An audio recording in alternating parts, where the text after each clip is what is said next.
The bids are in, the gavel is dropped. Ladies and gentlemen, here at WineBid, we are finally hammered. That's right, this is WineBid's podcast dedicated to all things wine value, wine auctions, wine retail, and just wine. My name is Jeff McGurn. I'm on our WineBid marketing team. With me, I forgot why. No, not our wine investment team. We have no wine investment team.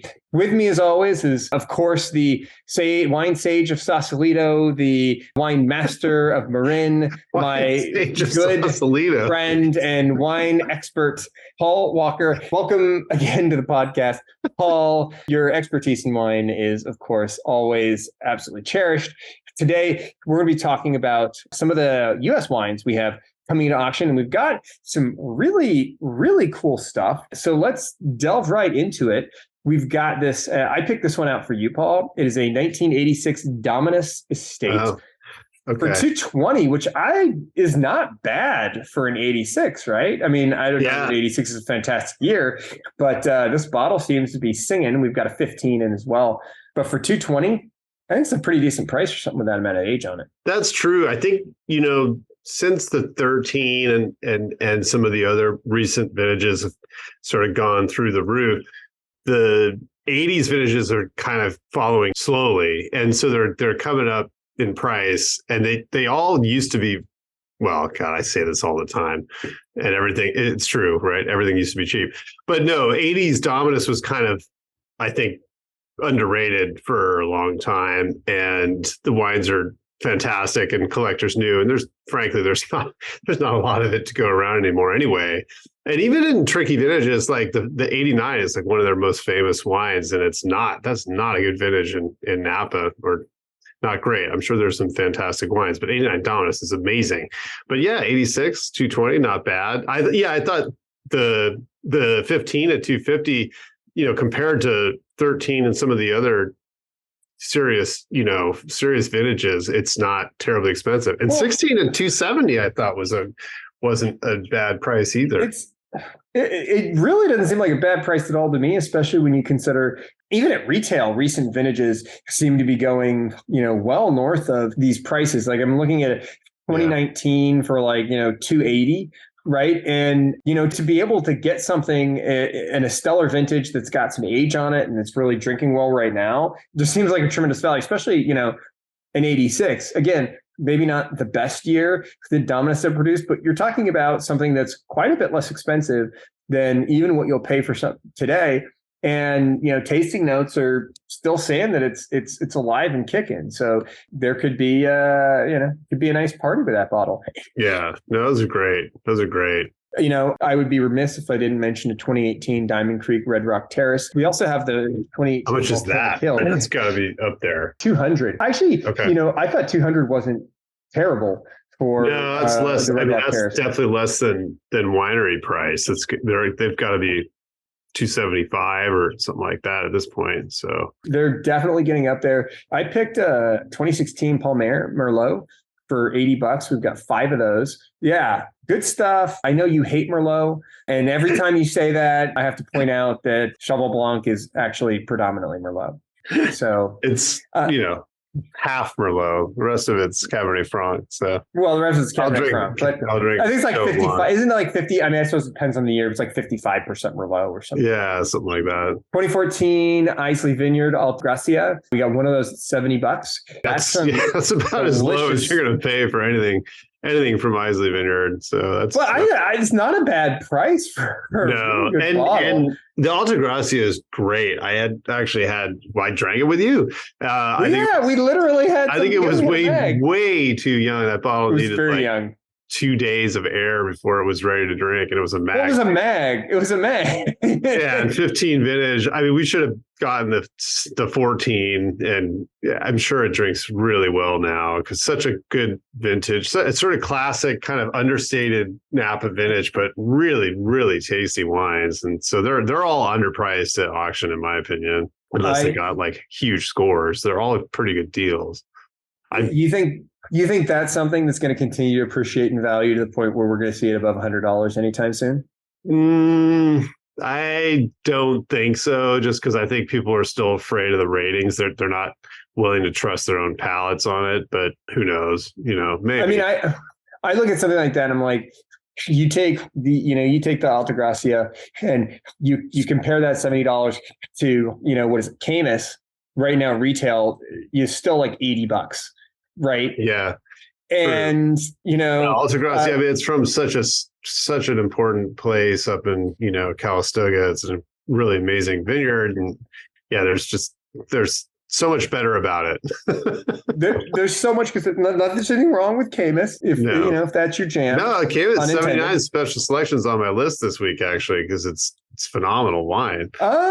I know you love your Caymus. Before we get to that, 2014 Turley Dragon Vineyard Zinfandel Mag for $100. Oh yeah, I was bugged. I had a suspicion you were going to bring these up, because I was really wanting to bid on these things. It's a Mag. You never see Turley in large. You never see it in large format. You never see big bottles of it. I don't think I've ever seen a Mag. Yeah, and Dragon too. I mean, Rattlesnake. Dragon and Rattlesnake. Rattlesnake was next. And by the way, Rattlesnake already has a bid. Yeah, it's got a bid. I see that. It's got a bid, but both 14. Yeah. And Dragon, is way up there on Howell Mountain too. It's way up. It's right by. It's pretty close to, I think, actually Turley's property up there. It's by I'm spacing on it, Outpost and the other place down the street. So it's really, really amazing fruit. And I don't know if they make the Dragon Vineyard anymore, but it's really, really good stuff. I'd also be remiss if I didn't bring up the fact that we have our good friend Ron's 2019 Cabernet Sauvignon for paltry $610. Ronald and his cab. I was like, who are you talking about? McDonald. Who's Ron? McDonald.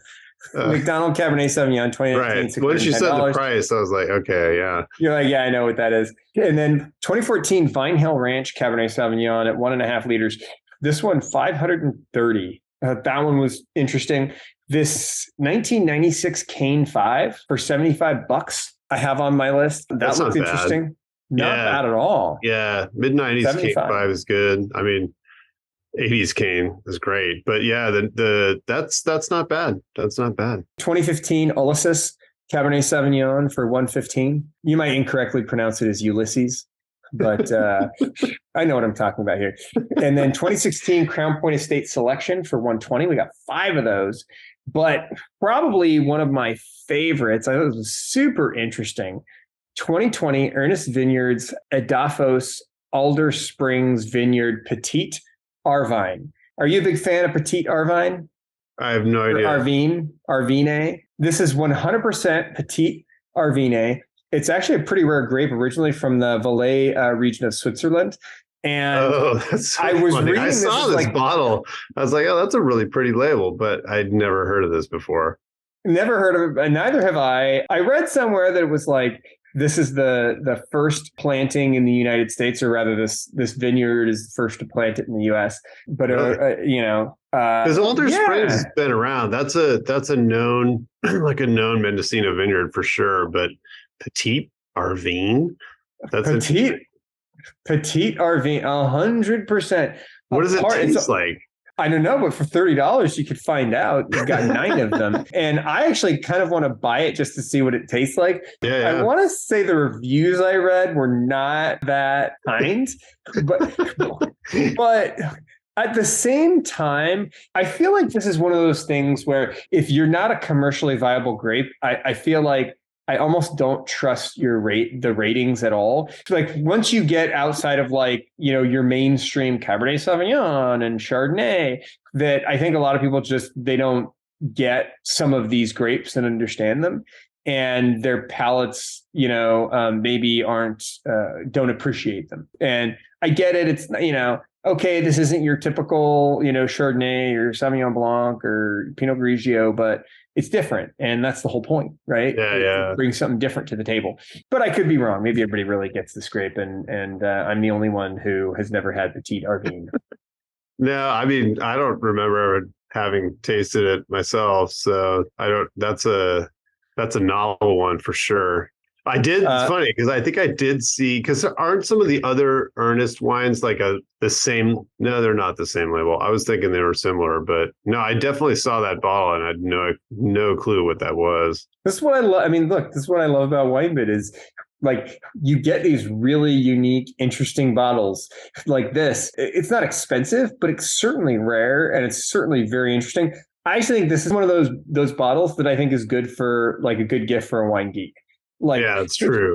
if you know That's someone true. who's a huge wine nerd, like this would be something that it's not going to break the bank. And anybody, even somebody who, spends a grip on cases of DRC and Screaming Eagle Sauvignon Blanc is going to take a look at this and be like, we got to crack this open. This is crazy. I've never even heard of this grape. Yeah, right? It's true. No, it's true. It's definitely something for, super collector or somebody who's got eclectic tastes and, interests. Yeah, you kind of can't go wrong with any sort of wine. Anybody who's interested in wine would be interested in getting that and trying it. Or you have it in a weird blind lineup. I was just gonna say that, like, find your geeky wine friend and do a blind lineup, like do a blind taste test, bag this. I don't know what it would, supposed to be with, if it's like you're tasting Chasselas or something with it. Like, what the hell? That's cool though. Super interesting stuff. I also picked out the Cattleya Beyond the Threshold Chardonnay. So we have 3 of those at 60. The Stomueller Vineyard Star Ridge Cooper Block Pinot Noir for 30. Yeah, those Cattleya wines are expensive. I've never tasted them. Big scores too. So that's interesting. Yeah, those are probably good. Those are probably good. 60 didn't seem crazy. And then the last one that I have from California was this 2020 Shared Notes Lecans des Maîtrises Sauvignon Blanc for $50. That stuff looks like it could be pretty freaking tasty from the Russian River Valley. The Lessons of Masters. That's interesting. I'd never heard of that. I wonder where it's from. Sonoma. Oh, it is. Okay. Russian River Valley. And I was just doing a little bit of research on it. And I don't know, folks seem to really like it. The tasting notes were, I guess, Sauvignon Blanc, but from what I've read, there's some Semillon in it, and that adds a touch of ripeness. People are saying it, drinks well with Asian fusion cuisines and stuff, which I do love. So I don't know. I picked that out. I thought it could be something interesting to try at $50. I mean, either that or the Screaming Eagle Sauvignon Blanc. What are the two? One of the two. I don't know. I'm up in the air on which one I'm going to bid on. 50-50 where I come down on that one. I see. Well, do you mind if I run through my picks quickly? I won't. For California, yeah. Yeah. 16, let's see. There's 16 Adamus Terrace Cabernet, 3 of those at 90. That stuck out to me. It's pretty interesting Cabernet producer. Not been around forever, but has not been around forever is what I mean to say. And the wines are supposedly very good. I haven't tried that, but there's an 18 Alban Pandora up, like one of Alban's top Syrah-based wines from down in Central Coast. Great stuff. 190 for that. 79 came with special selection. Looked amazing. 280. It's a really, really great wine. There's some Cerritos Chardonnay, Carex Chardonnay, which I don't know that label. Carex, 19 and 20, 50 for the 19 and 60 for the 20. There's 2 and 6 of each respectively. 19 Cirque Russian River Pinot, which is it's not Dan Costa, but I think it's his partner from Costa Brown or former partner, Mr. Brown. Is it Michael Brown? I can't remember his first name. Anyway, it's his own Pinot Noir project. They're not cheap. It's $85, but apparently very good. Oh, there's like 86. Huh? There's a bid. 2019. Oh, there is. Oh, okay. Yeah, they're sought after wines, and I think it's a closed mailing list, I'm pretty sure. 17 Cobb Docks Ranch Pomard and 114 Selection Pinot Noir. The Cobb wines are quite good, and there's a bunch of it. 16 bottles at 80. 19 Continuum I saw at 190. I believe it's going for quite a bit more at the winery, and that's a phenomenal vintage that'll last a long, long time. I think those are great wines, and I would hesitate to say, but I will predict that would go up in value. So I'm just going to. You're talking about the 2019 and 190, which we have 6 of them. It'll. What about that? What about the 18 at 205? Yeah, I mean that's another great vintage. Again, quite a bit less than winery cost, and. Yeah, no, I would buy those to drink, but hey, they'll probably go up in value. 11 Donna Estates Helms. There's one of those in at 225, which tricky vintage in Napa, but I think there's some really great wines, and Donna makes really excellent stuff. And again, it's quite a bit less, I think, than the mailing list. Some 2020 Diatom Santa Barbara County Chardonnay for $20 a bottle. I thought was a good deal. There's 04 and 12 Hartwell Reserve Cabernet. Hartwell is no longer around. Realm took over the property and completely. By the way, huh? Before you finish there, thank you for mentioning that Diatom because I already got outbid on it. Oh, really? Yeah. Yeah. See, this is my price list is from Sunday night, so I'm way behind at this point because. Well, stop mentioning stuff that I'm bidding on, please. Right? I mean, well, I didn't know this was from Sunday. It looks so good, and I was like, it's $20. Like, man, yeah, good that's deal. a steal. I got partially deal. outbid. I think I still have like one of them or something. But I'll come in a little later and try and see if I can match your max bid. Try and snatch them up from me. Exactly, for $1 more. Yeah, just snipe me at the last minute of the auction. Exactly.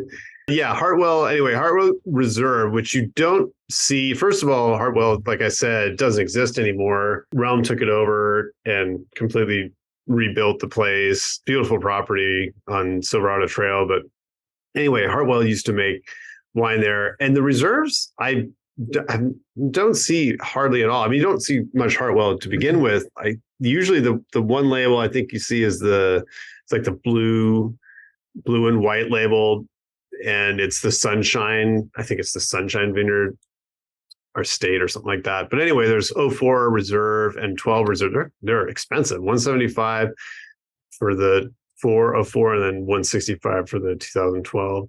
Those were cool. 85 Martha stood out to me. That's one of the other colored labels that they made. And it's also phenomenal. It's like they made a string of amazing wines. Somehow they managed to color the label in some of the best vintages that they ever produced. But anyway, 85 Marthas for $550. They're in further up valley. There's a 17 ink grade, actually a couple different ink grade wines. There's the Andosol, and I'm not sure what that is to look up that, but 3 of those at 70. And there's the ink grade Estate Cabernet from 17 at 140.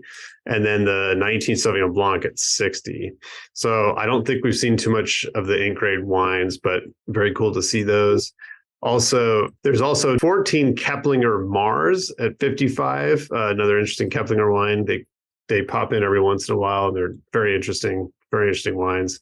Very good stuff. Kinsman Eads, there's a bottle or 3 bottles of the 18 La Voleuse de Chagrin Cabernet Sauvignon this week, $4.95 each. That's a pretty sought after mailing list to be on these days. 02 Kongsgaard Chardonnay, awesome stuff. Lasts a long, long time. I'm sure that's drinking great. It's at 95. There's a 15 Lagier Meredith Syrah. I always mention that because it's so good.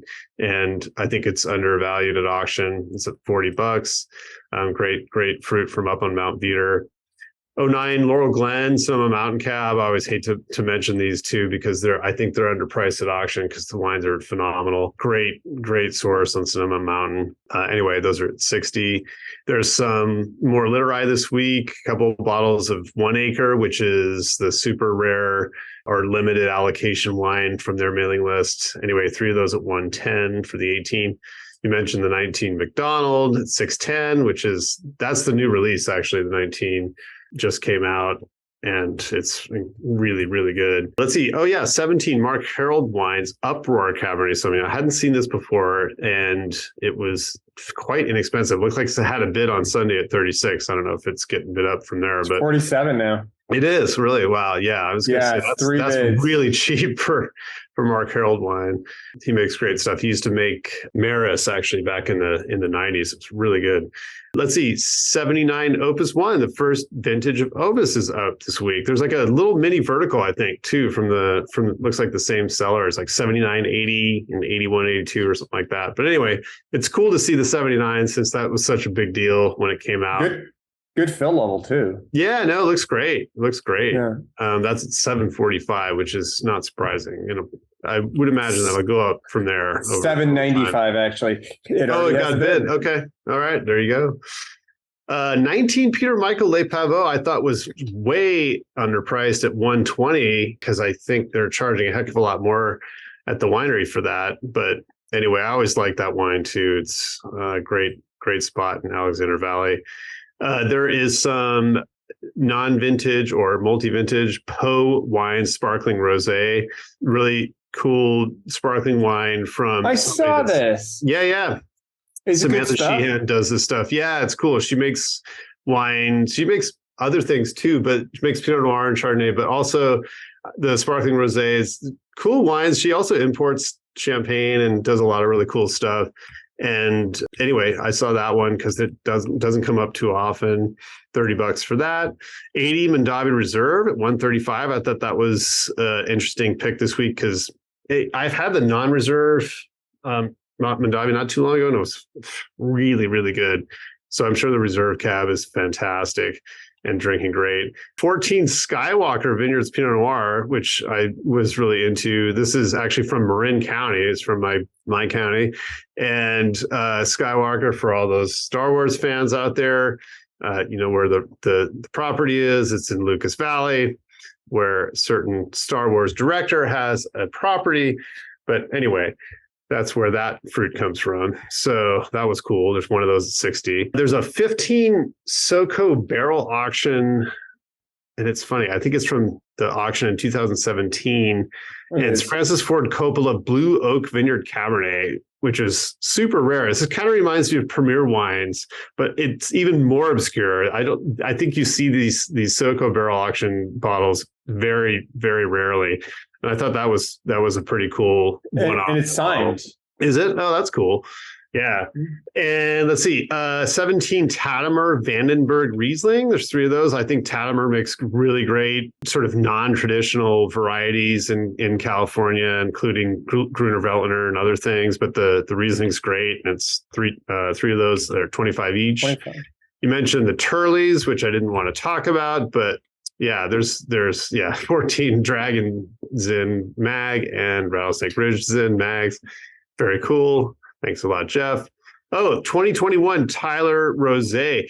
This stuff is fantastic. I drank it actually just a couple of weeks ago. It's awesome. It's really, really good. And I love this winery. They make great Pinot Noir and Chardonnay, and the rosé is excellent. So those one of those things you don't really see at auction much. And it's like, once it's gone from retail, it's gone. So it's kind of cool to be able to get the 21, because I would imagine the 22 is going to be around. Well, I guess maybe not till next spring or something. But anyway, great drinking stuff. Yeah, you mentioned the Ulysses 15, as well as the Dominus wines that are up this week. Ulysses obviously is the Oakville property owned by Christian Wex, obviously same owner as Dominus, and excellent stuff. And yeah, 115 for the 15. I think that's not crazy. Good wine. There's a 13 Viader Black Label Estate Limited Edition. I've never seen this label before, so that stuck out to me as another interesting rarity. And it's a sort of famous, and it's been around for a long time, Howell Mountain property. And it had a bid at 61, but it still seemed like a deal, especially from 13. Great vintage. Moving on to Paso Robles, there's some Via Creek Avenger at 55. I love that winery, and it's great stuff. And that's available. You mentioned the Vine Hill Ranch Mag. That was on my list too, the 14 Mag, because you don't see mags of that too often. There's also 18 and 19 and 750, 210 each for those. There's a 16 Magnum of William Sellium Farrington Pinot Noir. I think that's from Mendocino. I always like William Sellium, especially large formats, not found too often. They sell them at the winery for quite a bit of a premium on top of the 750 milliliter price. So 135 for the reserve for the Farrington Mag, I thought was a pretty good deal. And I think that's it for California. I don't know. Did you have some Northwest picks? Because I had a couple from up north. I just have a few. We've got 06 Antikythera Pinot Noir for 150. Antikythera, just, people seem to be super interested in it. Another one was this non-vintage Hugh Tazum Moonhill Farm. Yeah, I wanted to mention that. Orange orange wine. We have 6 of them for $60. And have you tried this stuff? I have not tried it. Not this wine. I've had some of the wines from Hiyu. Every time they pop up, they get bid. So, and I think these all have. Do these all have bids? I think all but a couple bottles, maybe. Looks like, yeah. When I looked at them, they had no bids. But I mean, it looked like some interesting stuff. So I'm not super surprised. I was curious where you were coming down on the orange wine train, if you were on it or off it. Then this 2017. We don't have time to get into that. yeah. This podcast doesn't have enough time for that. 2017 Arterberry Maresh Vineyard Chardonnay. Yeah, it's funny. 4 of those 60. It's funny you mentioned it because I always have this wine on my list. It's in my favorites too, because the Chardonnay is actually harder to find than the Pinot Noir. And I've never had I've had the Pinot Noirs before. They're excellent, but I really want to try the Chardonnay, and this one got big scores too. Well, and my whole thing is like, I know everybody's nuts for Oregon Pinot Noir, and Oregon Pinot Noir is great, but I feel like there's a lot more value in Oregon Chardonnay. And the Chardonnay that I've had out of Oregon is, at least that I've had, has been outstanding. So I think there's a tremendous amount of value in Oregon Chardonnay, more so than the Oregon Pinot Noir. Yeah, that's true. For me. I always rave about the Walter Scott wines, and I agree. They're not terribly expensive. There's a few other producers making great Chardonnay up there, and yeah, you're absolutely right. I think for the money, Walter, that's probably a better deal, especially the ex novo stuff. It's really good, but the secret's kind of out on that, so I'm sure prices are going to. I'm sure it'll start going up. And then from Washington, the only thing I'll mention is there's like a ton of case, and I won't go into the specific ones. You can look at it. But we've got a lot of case and Leonetti options in the auction this week. The only other wine I wanted to mention besides those Hiyu or Hiyu wines are the Kobayashi wines, because it's another, dare I say it, natural winemaker up in the Northwest, and they're pretty hard to find. I think it's a mailing list or a closed mailing list maybe, and I've never tasted them before, but there's Cabernet Franc and Weather Eye Viognier. And then what's the other one? Marsan Roussan blend. And interestingly, the Boucher Marsan Roussan blend is the most expensive of the 3. It's $95 reserve. I don't know if those are getting bid up or not, but I wouldn't be surprised because they're hard to find for sure. Yeah, I think that was it. Yeah. You don't want to mention the Jurassic Park wine? That's right. We went when we searched in the Jurassic Park vineyard. I saw that whole Jurassic Park vineyard thing, and I was like, "What is this?" That's really funny. Love and Terroir. But I mean, it's like a named vineyard. It's not some random place. Like it's actually like, it's like an actual vineyard, Jurassic Park vineyard. Crazy to me that they made a book and a movie out of that vineyard. Crazy. What are the chances? What are the chances they end up? This might be the first vineyard that had a book and a movie made out of it. I'm just saying. There's a bunch. If you search Jurassic Park Vineyard on Cellar Tracker, you'll get a bunch of producers actually. So that's funny. That's pretty cool. I wonder why it's named that. There's got to be something about it that looks like something from the movie, or who knows? Or maybe they filmed the part of the movie. No, didn't they film it all in New Zealand or something? I don't know. Probably Hawaii. I thought it was like Hawaii or something. Or I can't. It was tropical, right? It was very tropical. Right. Anyway, on that note, I think that just about wraps us up with WineBid's Finally Hammered. This has been Jeff McGurn and Paul Walker wishing you happy bidding, and cheers. Cheers.